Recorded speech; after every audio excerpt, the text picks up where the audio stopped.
Hello doctors. Welcome welcome in NEET PG 2025। जो NEET PG 2025 का जो राउंड 2 का जो प्रोसेस है वो कंटिन्यू है, जो कि चॉइस फिलिंग जो स्टार्ट है उसके साथ साथ जो today we will discuss the impact of increase seats on all India quota की जो क्लोजिंग रैंक्स है उसका उस पर क्या असर पड़ेगा। सबसे पहले तो मैं यही कहूँगा कि जो ऑल इंडिया कोटा गवर्नमेंट की जो सीट MD MS की जो इंक्रीज़ हुई है वो 1899 सीट इंक्रीज़ हुई है। इसी तरह जो डीम्ड की सीट इंक्रीज़ हुई है वो 723 सीट ऐड हुई है।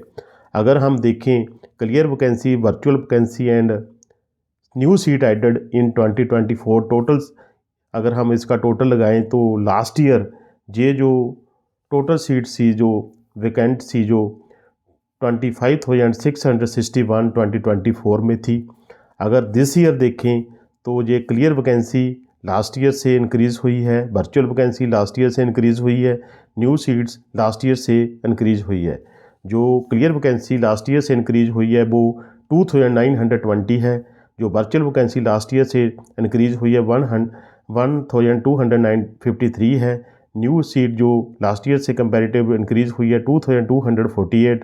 टोटल 6421 सीट्स जो वैकेंट सीट आई है वो लास्ट ईयर 2024 से कंपैरेटिवली ज़्यादा है। अच्छी बात है। ये 6421 सीट्स का जो इम्पैक्ट है वो राउंड 2 की कट ऑफ पर ज़रूर पड़ेगा। अगर आप स्मार्ट वे चॉइस फिलिंग करें, प्रॉपर वे चॉइस फिलिंग करें, देखें कहाँ कहाँ सीट इंक्रीज हुई है और किस ब्रांच की हुई है, तो फिर आपको जो सीट मिलने के चांसेस काफ़ी रहेंगे। उसी तरह मैं यही कहूँगा कि काफ़ी अच्छा जो चांस है स्टूडेंट्स के लिए। और इसके अलावा जो स्टेट्स की 4200 सीट इंक्रीज़ होनी है उसका भी इम्पैक्ट है। जो प्राइवेट कॉलेज की जो क्लोजिंग रैंक्स है उस पर भी काफ़ी अच्छा जो इम्पैक्ट पड़ने वाला है। परंतु किसी भी कॉलेज को अप्लाई करने से पहले उस कॉलेज का स्टेटस, उसका सिस्टम अच्छी तरह चेक कीजिए। NRI की सीट भी अगर डीम्ड में देखें तो भी वो भी 17 सीट्स है जो इंक्रीज़ हुई है। जो NRI की सीट, मेडिसिन की जो सीट इंक्रीज हुई है, उसी तरह जो मेडिसिन की मैं चेक कर रहा हूँ कि मेडिसिन की सीट जो दिस ईयर ऐड हुई है जो डीम्ड में, वो भी उसकी भी अच्छी क्वांटिटी है। मैं जो स्टूडेंट्स जो काउंसलिंग जो सेल्फ काउंसलिंग कर रहे हैं उन्हें यही कहूँगा कि किसी एजेंट के चक्कर के मत पड़ना कि आपको कोई सीट दिला सकता है। आप प्रॉपर वे काउंसलिंग अपनी जो चॉइस फिलिंग करें, स्मार्ट वे करें। और दूसरी बात, एक बात का ध्यान रखना, जो वर्चुअल वैकेंसी है या क्लियर वैकेंसी है, जब आप चॉइस फिलिंग करें उस बात का ध्यान मत रखना। आप अपनी जो चॉइस फिलिंग है प्रॉपर वे अपर ब्रांच से लोअर ब्रांच जो सिस्टम है उसी सिस्टम में करते रहना।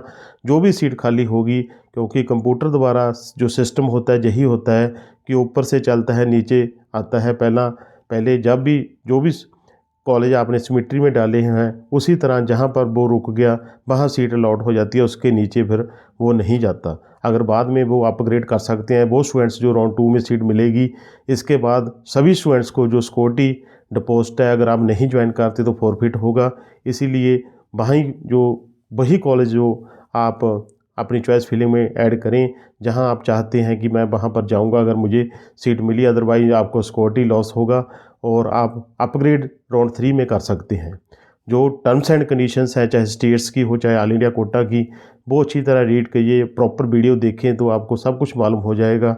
राउंड 2 में अगर किसी भी, चाहे स्टेट्स में चाहे ऑल इंडिया कोटा में, राउंड 1 के बाद कहीं भी आपको सीट मिलती है किसी भी स्टेट में, वहाँ पर आपकी सिक्योरिटी है जो फॉरफिट हो जाएगी।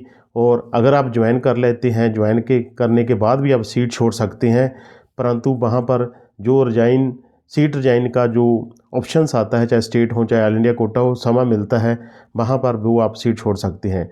जैसे कुछ स्टूडेंट्स ऐसे हैं जिन्हें ऑल इंडिया कोटा में ज्वाइन फर्स्ट राउंड में किया है, उसके बाद उन्हें स्टेट के फर्स्ट राउंड में कोई अच्छी सीट मिल गई, परंतु अभी सीट रिजाइन है जो 2 दिसंबर तक था, स्टूडेंट्स ने रिजाइन नहीं किया। आप वो करना चाहते हैं, मोस्टली पोर्टल रीओपन होगा, आप वहाँ जो रीओपन होगा तो आप वहाँ पर जो सीट है वो रिजाइन कर सकते हैं।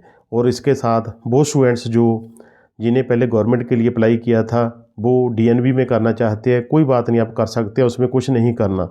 अगर आप डीम्ड में प्राइवेट में करना चाहते हैं तो फिर आपको जब भी रीसेट ऑप्शन खुलता है वहाँ पर आप जो डीम्ड की फ़ीस फिल कर सकते हैं। फिर आपके लिए ऑप्शंस है जो डीम्ड की स्टार्ट हो जाएगी। रीसेट की ऑप्शंस भी हर राउंड में होती है, वो भी एक टुडे या जहाँ इसके अलावा टुडे मोस्टली हो जाएगा, अदरवाइज़ टुमारो ये जो रीसेट की ऑप्शन भी मोस्टली अपडेट हो जाएगी। जो एनआरआई कन्वर्शन है वो भी लेट हो चुका है। स्टूडेंट्स जो एनआरआई कन्वर्शन की वेट कर रहे हैं, हो सकता है कि एनआरआई कन्वर्शन की लिस्ट भी शाम तक आज डिक्लेयर हो जाए। परंतु एनआरआई स्टूडेंट्स को मैं यही कहूँगा कि राउंड 2 में सीट लेने की कोशिश करें। राउंड 3 में वो स्टूडेंट्स जो क्वालिफाई नहीं हुए, अगर वो प्रायोरिटी बन के कैंडिडेट्स हुए तो फिर आपके आगे लग जाएंगे। इसका कोई हल नहीं, जब तक वो ऑब्जर्व नहीं होते उसके बाद ही आपको सीट मिलेगी। और किसी भी स्टूडेंट्स को पर्सनल मेरी सर्विस की ज़रूरत हो कॉल करना, अदरवाइज़ व्हाट्सएप या कमेंट बॉक्स में डालते मैं सभी का रिप्लाई देता हूँ। परंतु मैं यही कहूँगा कि जो कहते हैं कि आपको आउट ऑफ टर्न सीट दबा दूँ, ऐसे लोगों से बचें, क्योंकि बहुत स्टूडेंट्स हैं जो कहते हैं अभी हमें कॉल आता है कि हम आपको वहाँ पर पौंडीचेरी में सीट दिला सकते हैं, वहाँ दबा सकते हैं, आप चलें हमारे साथ, आपकी सीट बुकिंग करते हैं। ऐसा कुछ नहीं है। जो भी है आपको प्रॉपर वे जो काउंसलिंग प्रोसेस चलता है वहाँ पर ही आपको सीट मिलेगी। और वीडियो को शेयर करना, लाइक करना, सब्सक्राइब करना। थैंक यू दोस्तों, मिलते हैं। अच्छी पॉजिटिव शिफ्ट 100% मिलेगी।